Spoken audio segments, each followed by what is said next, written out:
Assalamualaikum warahmatullahi wabarakatuh. Jumpa lagi dengan pelajaran Bahasa Indonesia. Kali ini kita sudah memasuki KD 3.8 mengenai teks fiksi dan non-fiksi. Sedangkan tujuannya adalah dapat memahami unsur-unsur pada cerita. Sebelum kita belajar bagaimana kita dapat memahami unsur-unsur pada cerita, kita bahas terlebih dahulu mengenai teks fiksi dan non-fiksi. Yuk kita simak perbedaan teks fiksi dan non-fiksi pada video berikut ini. Kita simak penjelasannya. Kalian pasti sudah pernah mendengarnya kan? Apa itu cerita fiksi dan non-fiksi? Sebelum itu, mari kita bahas mengenai apa itu cerita. Cerita adalah susunan dari beberapa kalimat yang mengisahkan atau menjelaskan sesuatu. Kamu pasti pernah kan bercerita bersama teman atau keluargamu, misalnya tentang pengalamanmu saat liburan. Nah, cerita ada dua macam, yaitu cerita fiksi dan cerita non-fiksi.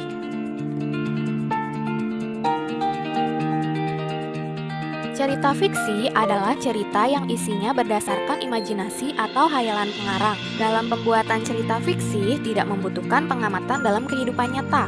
Ceritanya berasal dari hayalan atau imajinasi penulis. Contoh cerita fiksi yaitu cerita fabel atau cerita tentang hewan seperti si kancil dan buaya, bangau putih, dan lain-lain. Lalu ada juga cerita fiksi yang tokohnya bukan hewan seperti Putri Salju, Timun Mas, dan masih banyak lagi. Jenis cerita yang kedua yaitu cerita non-fiksi. Cerita non-fiksi adalah cerita yang isinya berdasarkan kejadian nyata. Cerita non-fiksi bersifat informatif atau mengandung informasi. Dalam pembuatannya, biasanya cerita non-fiksi membutuhkan pengamatan dan data agar isinya dapat dipertanggungjawabkan. Contoh cerita non-fiksi yaitu cerita tentang kisah hidup seseorang, seperti buku Rudi yang berisi perjalanan hidup Bapak B.J. Habibie. Selain itu, ada juga cerita tentang sejarah dan buku pelajaran. Setelah mendengarkan penjelasan tadi, kalian sudah bisa membedakan belum ya antara cerita fiksi dan cerita non-fiksi? Kira-kira apa perbedaannya ya? Pertama, cerita fiksi merupakan cerita buatan manusia yang idenya berasal dari imajinasi penulis, sedangkan cerita non-fiksi berdasarkan data-data yang ada di kehidupan nyata. Perbedaan yang kedua yaitu cerita fiksi bersifat imajinatif atau hayalan. Kalau cerita non-fiksi bersifat informatif atau mengandung informasi yang sebenar-benarnya. Perbedaan dari segi bahasa, cerita fiksi menggunakan bahasa kiasan, sedangkan cerita non-fiksi menggunakan bahasa lugas atau bahasa yang sebenarnya. Yang dimaksud dengan bahasa lugas yaitu bisa juga bahasa yang digunakan adalah bahasa baku atau bahasa yang formal. Selanjutnya, cara menemukan informasi penting dalam teks non-fiksi. Informasi ada dua macam, yaitu informasi yang tersurat dan informasi yang tersirat. Informasi tersurat adalah informasi yang sudah ada dalam teks atau sudah dipaparkan dalam bacaan secara langsung tanpa ditutup-tutupi. Yang kedua adalah informasi tersirat. Tersirat tidak terlihat, merupakan informasi yang tersembunyi atau informasi yang tidak tertulis pada sebuah naskah dan perlu memahami lebih untuk menemukan informasi tersebut. Jadi tidak terlalu kelihatan dalam teks, tapi ada ketika kita memahaminya. Itulah informasi. Setelah mengetahui informasi, selanjutnya kita bahas tentang langkah-langkah menemukan informasi penting dalam teks non-fiksi. Langkah yang pertama adalah bacalah teks dengan seksama. Membaca tidak hanya melihat huruf atau melihat rangkaian huruf, namun kalian harus benar-benar memahami makna pada setiap kalimat. Jika kalian menemukan beberapa kata yang kalian tidak memahami artinya, maka cari terlebih dahulu, kemudian rangkai makna kalimat tersebut. Bacalah 2-3 kali. Setelah memahami isi dari bacaan, selanjutnya kalian temukan kalimat utamanya. Pada tema ke-1, kita sudah belajar tentang cara menemukan kalimat utama. Maka carilah kalimat utamanya. Setelah kalian menemukan kalimat utama, berikutnya adalah menentukan ide pokok atau gagasan pokok atau pikiran pokok. Ketiganya mempunyai makna yang sama ya. Di sini ada informasi penting. Jika kalian belum menemukan, maka kalian bisa menandai atau menggarisbawahi kalimat yang mengandung kata kunci. Rangkailah kata kunci yang penting dalam bacaan tersebut dan buatlah jadi sebuah kalimat. Itu merupakan informasi penting. Jika belum menemukan, maka buatlah kalimat berdasarkan 5W dan 1H. Di sana kalian akan menemukan informasi penting melalui pertanyaan yang berdasarkan 5W dan 1H. Apa, siapa, kapan, di mana, mengapa, dan juga bagaimana. Berikut adalah contoh menemukan informasi penting dalam teks non-fiksi. Rantai makanan adalah perjalanan memakan dan dimakan dengan urutan tertentu antar makhluk hidup. Contohnya padi dimakan oleh tikus, kemudian tikus dimakan oleh ular, ular dimakan oleh burung elang. Setelah beberapa waktu burung elang mati, bangkainya membusuk dan diuraikan oleh makhluk hidup pengurai dan bercampur dengan tanah membentuk humus. Humus sangat dibutuhkan oleh tumbuhan, terutama rumput. Begitulah seterusnya sehingga proses ini berjalan dari waktu ke waktu. Dari bacaan ini, mari kita lihat informasi penting yang ada di sana. Yang pertama, bacalah dengan seksama dan pahami isi dari bacaan. Setelah itu, kita tentukan kalimat utamanya. Ada di awal kalimat, ada di akhir kalimat, atau di awal dan di akhir. Silakan teman-teman temukan kalimat utamanya. Ini dia kalimat utamanya. Rantai makanan adalah perjalanan memakan dan dimakan dengan urutan tertentu antar makhluk hidup. Setelah itu, kalian tentukan gagasan pokoknya. Contoh yang kedua adalah kelompok hewan herbivora merupakan hewan yang makanannya berasal dari tumbuhan. Hewan ini memiliki susunan gigi yang khas. Gigi hewan ini terdiri atas gigi seri dan gigi geraham, dan tidak memiliki gigi taring. Gigi seri berada di depan dan tajam. Gigi ini berfungsi untuk memotong makanan. Gigi geraham berfungsi untuk menghaluskan makanan yang telah dipotong oleh gigi seri. Contoh hewan kelompok ini adalah sapi, kelinci, kerbau, dan rusa.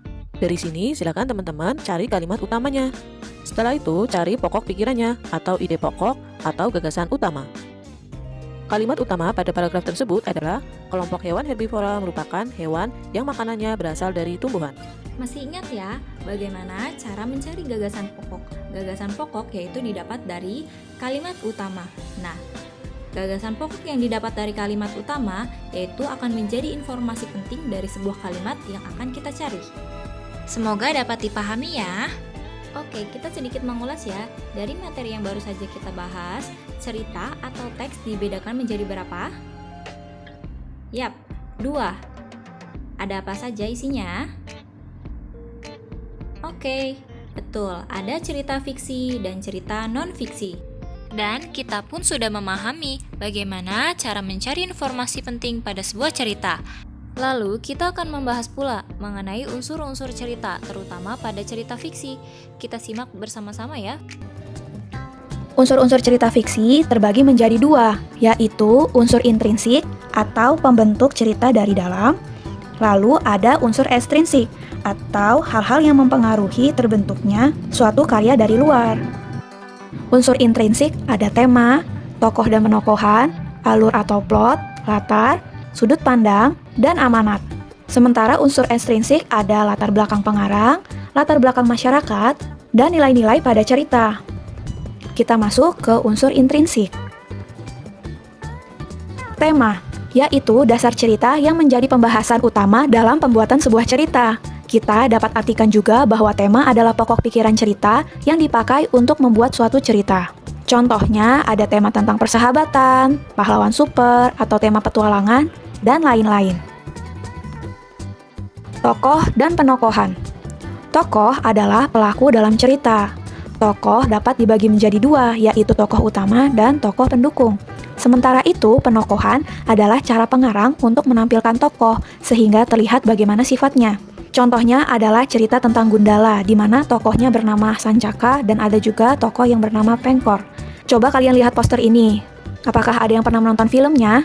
Ya, ini adalah cerita fiksi yang juga diangkat menjadi film. Jika ditanyakan bagaimana penokohan Sancaka, dapat kita katakan bahwa Sancaka adalah tokoh pemberani. Hal itu terlihat saat Sancaka melawan preman yang coba mengganggu temannya. Nah, apa ada yang bisa menebak apa tema dari cerita ini? Ya, cerita Gundala adalah cerita tentang pahlawan super. Selanjutnya, alur atau plot, yaitu urutan waktu yang terjadi dalam cerita. Di sini kita akan membahas tentang 2 jenis alur, yaitu alur maju, jika peristiwa yang dialami tokoh tersusun menurut urutan waktu. Hal ini bisa kita amati dari adanya kalimat keesokan harinya, atau beberapa bulan kemudian. Nah, seperti itu. Selanjutnya alur mundur, yaitu jika peristiwa berjalan dari peristiwa paling akhir menuju peristiwa awal. Nah, secara singkatnya kita bisa bilang kalau alur mundur ini untuk menceritakan kenangan atau cerita yang sudah lampau. Selanjutnya sudut pandang, yaitu cara pandang pengarang untuk menyajikan tokoh, menyajikan tindakan tokoh, latar, dan menyajikan berbagai peristiwa lainnya. Sudut pandang yang akan kita pelajari ada dua, yaitu sudut pandang orang pertama. Sudut pandang orang pertama biasanya menggunakan kata ganti aku, saya, atau kami. Ibu berikan contohnya ya. Aku sedang mengamati lemari jam yang berdiri kaku di pojok ruangan. Ukiran jati bertuliskan huruf Jawa kuno menjadi saksi bisu kelahiranku. Di tempat ini 20 tahun yang lalu aku dilahirkan. Titik, titik, titik, dan seterusnya. Kita bisa lihat bahwa sudut pandang orang pertama sama seperti orang yang sedang menceritakan kisahnya sendiri. Nah, kalau kalian perhatikan, di sini ceritanya memakai alur apa? Ayo. Ya, pintar. Ini memakai alur mundur. Selanjutnya, sudut pandang orang ketiga. Biasanya menggunakan kata dia, ia, mereka, atau juga bisa menyebutkan nama tokohnya. Kata ganti ini digunakan untuk menceritakan tokoh utama dalam sebuah cerita. Kita lihat contohnya ya. Sudah 6 bulan ini, Naomi terjun pada dunia tarik suara. Ayah dan ibunya tidak ada yang merestui jalur karir yang ia geluti. Ia sampai beradu pendapat dengan sang ayah yang memang memiliki watak keras. Keduanya sempat bersitegang sebelum akhirnya dipisahkan oleh sang ibu dengan derayan air mata. Jadi di sini seolah-olah ada orang lain yang menceritakan kisah hidupnya Naomi. Nah, coba kalau cerita Naomi ini menggunakan sudut pandang orang pertama akan menjadi seperti ini. Sudah 6 bulan ini aku terjun pada dunia tarik suara. Ayah dan ibuku tidak ada yang merestui jalur karir yang aku geluti. Aku sampai beradu pendapat dengan ayah yang memang memiliki watak keras. Kami sempat bersitegang sebelum akhirnya dipisahkan oleh ibu dengan derayan air mata. Nah, sudah terlihat kan perbedaannya? Kita lanjut ke amanat. Amanat merupakan pesan yang ingin disampaikan pengarang kepada pembaca agar pembaca bisa mengambil pelajaran yang baik dari cerita tersebut. Contohnya, cerita Laskar Pelangi. Ada yang pernah membaca novelnya? Ya, ini menceritakan tentang sekumpulan anak yang sangat gigih untuk belajar. Dan jauh dari fasilitas yang memadai, mereka tetap semangat untuk meraih cita-cita mereka. Terakhir yaitu latar. Latar adalah waktu terjadinya peristiwa dalam cerita. Latar dibagi menjadi dua, yaitu latar waktu dan latar tempat. Di mana contoh latar waktu yaitu seperti pagi hari, siang hari, sore hari, malam hari, kemarin, mendung, hujan, dan sebagainya. Sedangkan latar tempat yaitu seperti di sekolah, di pasar, di jalanan, dan masih banyak yang lainnya juga ya. Buat teks atau cerita biasanya juga terdapat kalimat majemuk. Kalimat majemuk ini yaitu kalimat yang terdiri dari dua atau lebih klausa atau subjek dan predikat yang dipadukan menjadi suatu kalimat. Nah, kita di sini akan membahas mengenai kalimat majemuk setara. Kalimat majemuk setara adalah kalimat penghubungan antara unsur-unsur yang bersifat setara atau sederajat.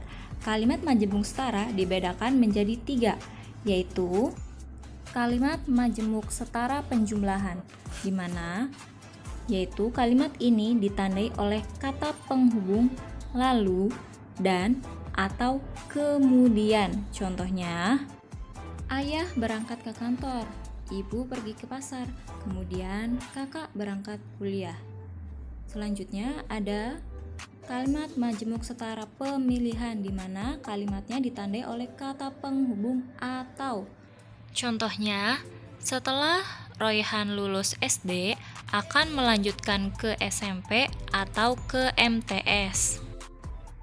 Dan yang terakhir, kalimat majemuk setara pertentangan, di mana ditandai oleh kata penghubung tetapi atau melainkan. Contohnya, adikku belum sekolah, tetapi dia sudah dapat membaca. Pada sebuah teks atau cerita pun biasanya terdapat kata depan pada. Kata depan pada dibedakan menjadi 3, yaitu di depan kata ganti orang. Contohnya seperti bukunya ada pada saya. Kedua, anak itu bertanya pada ibunya. Yang kedua, ada di depan kata bilangan. Contohnya 1, ia berpegangan pada seutas tali. Contoh yang kedua, yaitu pada suatu malam saya bermimpi. Dan kata depan pada yang terakhir yaitu di depan kata yang menyatakan waktu. Contohnya, pada pagi itu kami sedang sarapan di ruang makan. Dan contoh yang kedua, pada bulan Juni nanti saya akan berlibur ke Pulau Bali. Sekian mengenai materi teks fiksi dan non-fiksi. Selanjutnya, kalian akan mengerjakan tugas. Tugasnya harus dikerjakan tepat waktu ya. Tugas yang pertama yaitu buatlah kalimat majemuk setara, penjumlahan, pemilihan, dan pertentangan, masing-masing 2.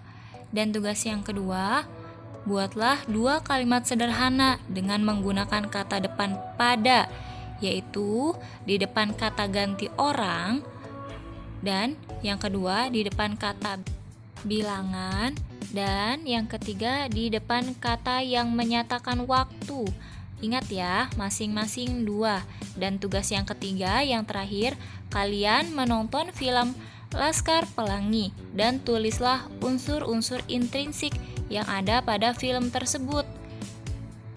Unsur-unsur intrinsik yang harus kalian cari yaitu tema, tokoh, latar, alur, dan amanat. Dan kalian kumpulkan paling lambat sampai 10 Maret. Dan untuk kelas 5A, bagi yang sudah gabung di GCR, harap mengumpulkan tugasnya di GCR saja ya. Sekian materi bahasa Indonesia hari ini, semoga bermanfaat. Ingat ya, kerjakannya tepat waktu. Wassalamualaikum.